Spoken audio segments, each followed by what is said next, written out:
Hello and welcome. Today we're going to talk about turning fear into love. And believe me, we think that love is easy because we fall in love or we have children that we love or we love sunsets or sailing or running or whatever it might be. And we definitely are a species that's capable of love. Might not believe it right now with all that's going on the planet, but I'm here to teach you how to figure out this new emotion called love.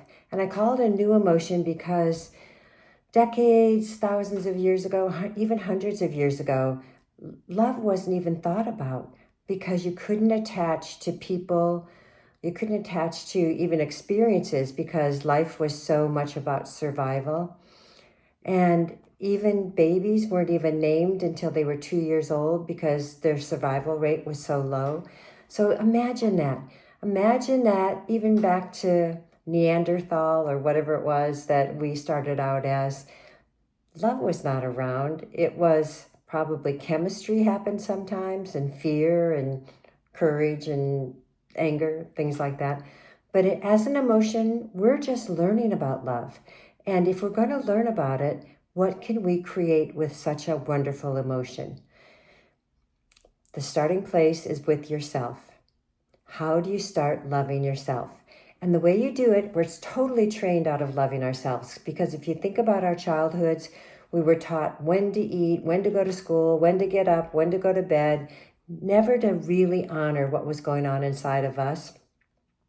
But now what I'm asking you to do is start listening to your body. Start listening to the feedback that's always there about what's good for you and what you really love.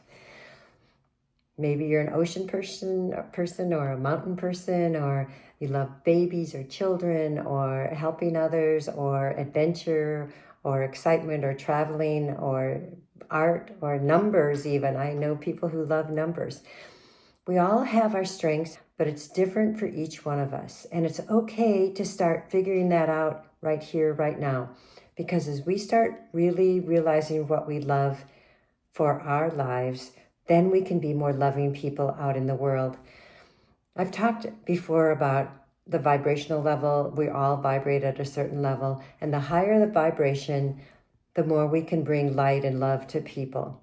And the higher vibration is joy and passion and excitement and all of those feelings.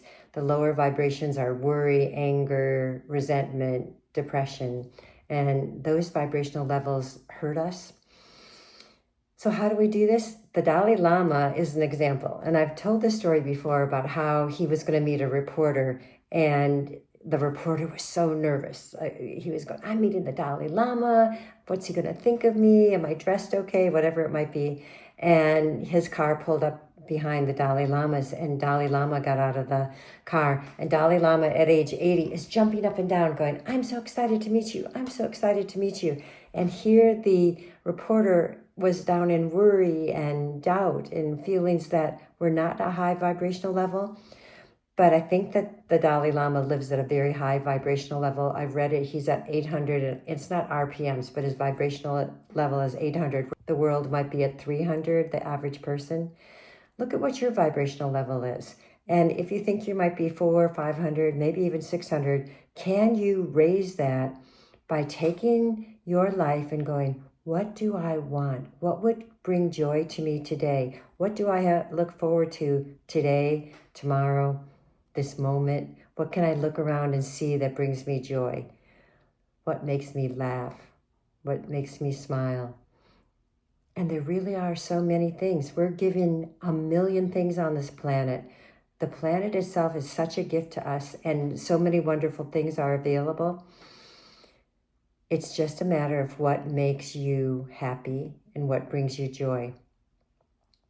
I think this is a time where we're thinking about people we don't want to have in our lives because they don't bring us joy. We're thinking about experiences we don't want to have because they don't bring us joy. We're deciding what to watch on the news or watch as far as movies or entertainment, because if it doesn't bring you joy, it probably isn't a good idea to spend energy doing or experiencing that. So think of today. Are there things that you did today that brought you happiness? And I also heard this really cool thing. They said you could leave a voicemail for yourself for tomorrow morning where you say, wow, look at today. We're going to meet with wonderful people as clients. We're going to go help my daughter with with my grandkids, or things that we're looking forward to that we can leave a message about and then be excited for it. We're just entering a time of Thanksgiving. There's so much to be grateful for, beginning with this energetic field called our bodies, which they're like rental cars that we get to use for the time we're here on the planet. And if we take good care of them, they last a little bit better, or they last longer, hopefully.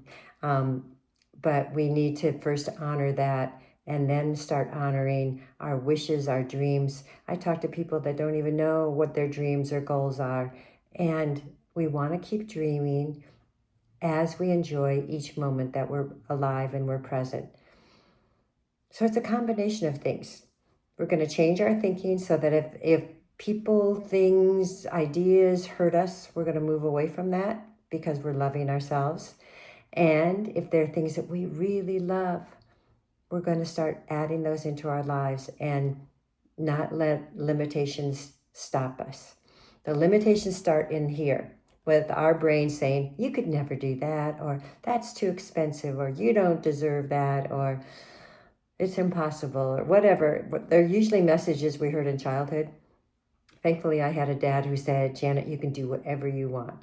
The world is yours. And thank goodness I had him, because there were other people in my life that weren't that positive. But we just need one person to encourage us, to believe in us, to voice those words of encouragement. And maybe it's only our own voice that we need to hear. We can write letters to ourselves. We can dictate messages.